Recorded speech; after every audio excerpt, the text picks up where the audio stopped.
Hi everyone, my name is Veronica Chanon and today we will be talking about the ethnographic work by Chris Liska of Borders and Dreams. In this critical issue book video synthesis, I will focus on the critical issue of lack of English proficiency. We know that the Juarez family um, lacked English proficiency and that affected their life in many ways. It affected them socially, emotionally, professionally, and economically.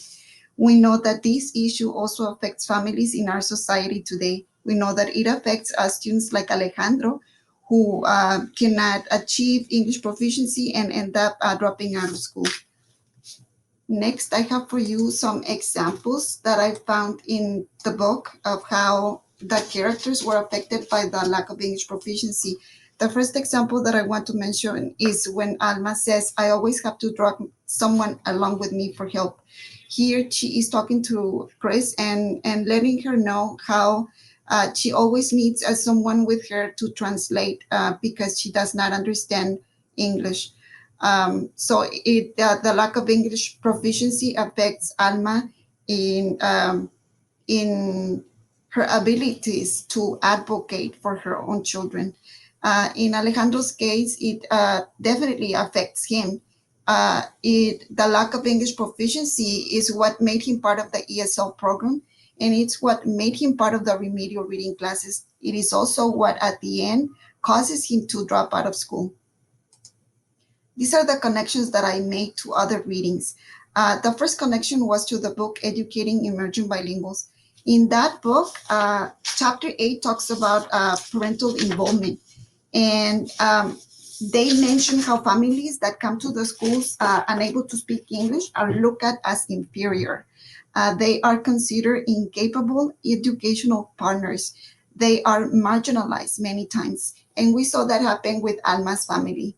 The next connection is to the article written by Flores and Rosa, where they talk about the long-term English learners. We know that Alejandro had high functioning social skills. He was able to communicate with his friends without problems, but his academic language was weak and he had significant deficits in reading and writing. Uh, Chris doesn't refer to Alejandro as a long-term English learner, but the definition stated by Flores and Rosa is a perfect reflection of Alejandro. The last connection that I made was to the book The Colonizer and the Colonized. The mother tongue for the Juarez family is Spanish. This mother tongue that they use to express their feelings, emotions, dreams has no value in the eyes of the people that represent the school system. Alejandro and his family represent the colonized, and the teachers who looked at Alma and her child as ignorant and limited are the colonizers.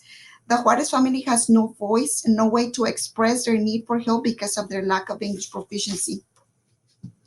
Next, I want to talk to you about the relevance of Chris Liska's book in today's life. I believe that Borders and Dreams is relevant today because the borders that Chris talks about in her book are relevant and present in today's life. Those borders and are barriers that contribute to students' failures. Many school districts continue to follow the early exit bilingual program, focusing on teaching the dominant language, pushing for students to acquire English in the least amount of time. Alejandro Juarez keeps walking through many classroom doors, unable to read either English or Spanish, falling through the cracks of a system that focuses in complying with numbers and grades. Alma continues to exist in moms that are marginalized in schools all over the country. Alejandro Sr. continues crossing the river, risking his life to be able to offer his family a better future. I live in the Rio Grande Valley, a border town. Mexico is 5 minutes away from my place of work. In my school, we often have lockdowns because the border patrol is chasing mojados. Mojados that, like the Juarez's, just had dreams of achieving a better future. My conclusion here is that we should focus on the heart touch that Chris talks about on page 7 of her book. If we let our hearts be touched by our students, we will create a connection with them. This connection can save our students from the apathy and the politics of a system that in many cases continues to choose power over people. So I ask you, teachers, don't quit and let's continue advocating for our children. Thank you.